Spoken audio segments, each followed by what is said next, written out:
pensada, eu vou falar um pouco do meu tema de doutorado, que é sobre território e territorialidade educacional no ensino superior com surdos professores. Quando eu ingressei no doutorado em linguística aplicada, eu peguei esse recorte que faz parte da minha tese para poder apresentar aqui. Eu ainda estou em trabalho de análise da minha tese, então esse recorte tem alguns resultados preliminares do que eu venho pensando e discutindo. Eu trago uma reflexão, convido vocês a refletirem comigo alguns pontos importantes que eu venho discutindo, inclusive eu utilizo essa imagem toda fragmentada para falar a respeito de pessoas que ainda têm uma barreira, encontram barreiras para que elas consigam um acesso pleno em determinados lugares. Inclusive para que a gente consiga levar em consideração que essas pessoas, para que elas participem e encontrem esses mais diferentes locais, para que elas possam exercer sua dignidade, alguns assuntos eles devem ser considerados, inclusive com as perspectivas que são levadas em consideração a analisarem esses sujeitos. Então, eu faço um recorte colocando esses profissionais, os professores surdos, como foco principal dessa problemática para falar a respeito dessa perspectiva ainda carregada de enormes preconceitos de como vai ser a atuação desses professores nessa esfera específica que é o ensino superior. A gente tem um modelo socialmente aceito que é tido como o ser humano perfeito. E esse modelo de ser humano, ele é idealizado e utilizado para conseguir comparar todos os outros indivíduos. E é a partir desse modelo estabelecido que a gente tem, por exemplo, como políticas educacionais no nosso país, pessoas que se encaixam nesse modelo e que são representadas em políticas educacionais e pessoas que não são ali apresentadas e não são respeitadas na sua dignidade como pessoas plenas e dignas de direitos. Então é por isso que eu trago essa reflexão desse recorte da minha tese.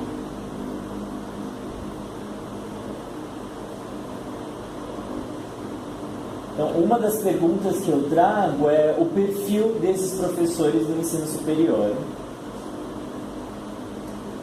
Tradicionalmente, a sociedade não está acostumada a encontrar professores com esse perfil, né? Com o perfil de ser uma pessoa surda. Só que elas também não têm alternativas para outros perfis que são apresentados para outras pessoas que não se encaixam nesse modelo ideal, né? Tanto é que o nosso Ministério da Educação, até então, não pensa em políticas voltadas para as pessoas que estão fora desse modelo. Professores surdos, professores que apresentam síndrome de Down, professores que apresentam transtorno do espectro autista. Eu pergunto a vocês se em toda a trajetória de vida de vocês encontraram algum professor surdo, se vocês já tiveram a experiência de ter encontrado ou um professor cego, um professor que tem a síndrome de Down. Não. É essa a questão. Socialmente, esse modelo idealizado de uma pessoa que presta esse tipo de serviço ou que atua lecionando, sempre está direcionado a pessoas que não apresentam nenhum tipo de deficiência.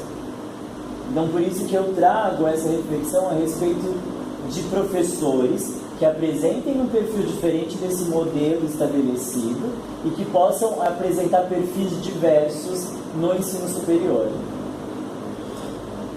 Eu trago essa imagem para falar da encruzilhada que é apresentada entre o que é feito em políticas educacionais com os perfis de professores que não apresentam esse modelo de políticas que já são apresentadas a eles.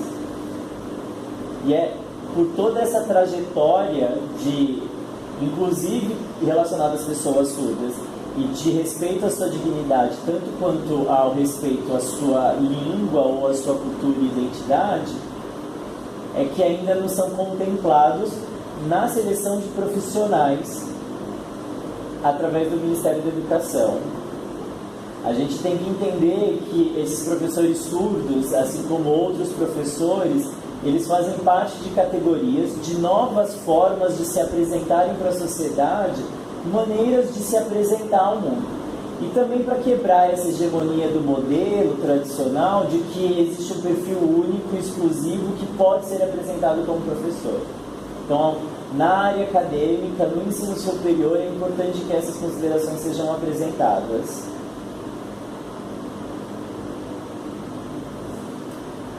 Uma questão voltada a esses professores surdos no ensino superior são políticas voltadas à criação da disciplina de Libras, mas uma disciplina de Libras que não contempla o ensino de Libras, que não contempla ajudar ou favorecer que as pessoas que estão em curso em graduação consigam se apropriar de uma língua ou de um outro modo de se estar no mundo, sendo que a carga horária dessas disciplinas ela é extremamente reduzida e não leva em consideração a importância de se terem professores atuando ou lecionando esse tipo de disciplina no ensino superior.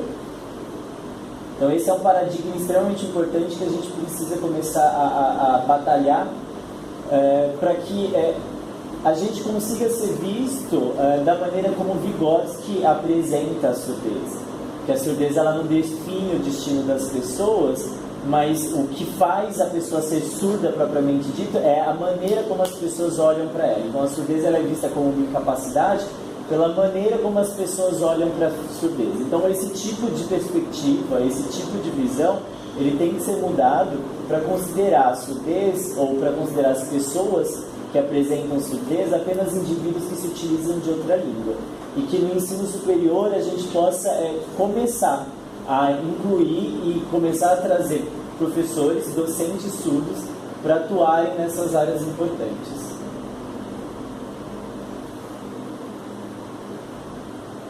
Então a imagem ela mostra exatamente a imagem anterior que tinha mostrado aqueles fragmentos de um ser humano onde a gente não conseguia nem legitimá-lo como um ser humano digno de direitos, continua e persiste por conta das políticas educacionais que ainda existem.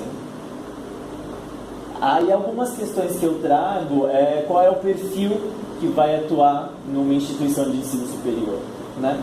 Qual é o perfil desses docentes para trabalharem essas disciplinas de Libras que são agora obrigatórias devido a essas políticas educacionais? Então é importantíssimo que a gente continue pensando no perfil desses educadores, porque no meio acadêmico a gente ainda tem vários professores de distintas áreas que não se conversam. Então existem muitos professores surdos que ingressam no ensino superior como docentes, mas que ainda não existem práticas dentro dessas instituições que façam com que esses professores, os professores surdos, conversem ou dialoguem com os outros professores ouvintes nas outras disciplinas que eles são dadas. E a questão de como é que vai ser o ensino dessa língua ou o ensino dessa disciplina. As políticas linguísticas que são apresentadas no Ministério da Educação, elas levam em consideração qual o perfil desse professor. Como é que eles valorizam e dignificam esse ser humano que vai atuar ali como docente? Pode passar, por favor? E aí eu trago um autor, que é o Rogério Resbater, que ele traz dois conceitos extremamente importantes que eu me valido dele. São os pressupostos que eu utilizo no meu trabalho, que são os conceitos de território e de territorialidade. Quando ele fala de território, ele vai dizer de uma comunidade específica que apresenta regras e localizações que dizem respeito apenas àquela comunidade. E geralmente isso acontece por meio de um poder político ali instaurado, e acontece também por conta de uma dominação ou apropriação daquele espaço. A minha pesquisa se utiliza muito dessa teoria, utilizando esses conceitos de território e de territorialidade dentro do ensino superior. Como é que eu aplico esses conceitos do Rogério no meio acadêmico, na sala de aula? Imaginando que esses espaços também possam ser considerados como território e como territorialidade. Como é que funciona essa relação política, essa relação de poder nesses espaços acadêmicos? Né? Como é que é visto o docente surdo nesse lugar?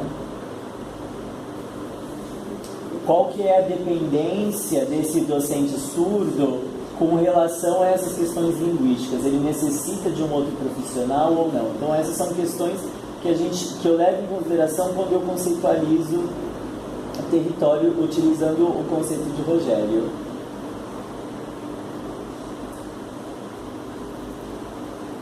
Como é que eu vejo esse professor, esse docente surdo na sala de aula, né? Muitas pessoas analisam ou veem, tem uma perspectiva de o surdo como um estrangeiro. Então, será que os alunos eles conseguem analisar essa relação de ensino-aprendizagem com o professor, analisando ele como estrangeiro, como não conseguindo abordá-lo, como não conseguindo se comunicar com ele? Qual é a visão dos alunos com relação a este professor? Então, existem alguns paradigmas que ainda precisam ser mudados.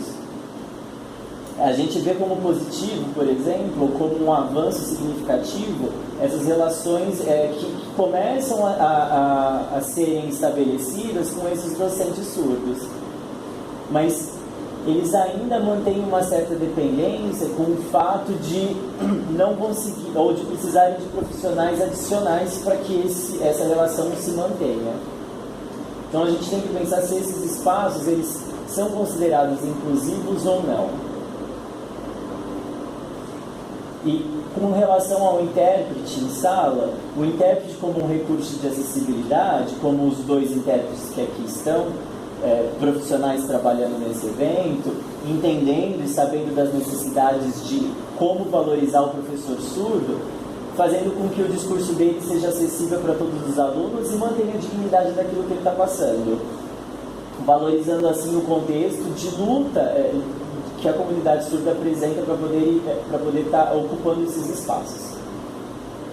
E como que vai ser essa relação dos professores surdos com alunos, possíveis alunos surdos que ingressam na universidade, já que o antigo modelo, o antigo paradigma é que as práticas existentes só teriam alunos ouvintes com professores ouvintes?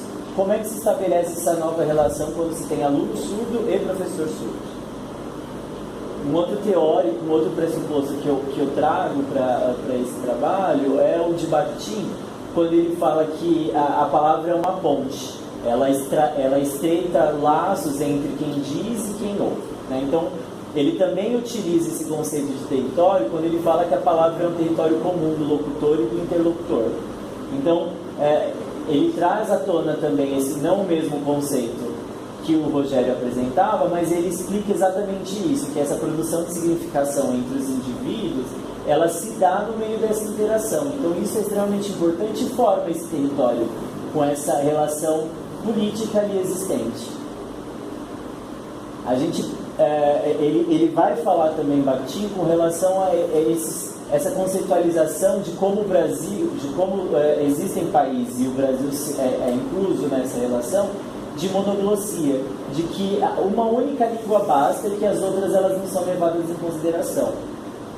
E isso acontece exatamente para que se mantenha um nível de controle dessa territorialidade, desse território, onde uma única língua deve ser utilizada e essa única língua ela vai manter essa relação de poder. E aquelas pessoas que não se utilizam dessa língua, elas não pertencem a esse território. Então elas acabam sendo vistas como estrangeiros, como pessoas que ali não pertencem.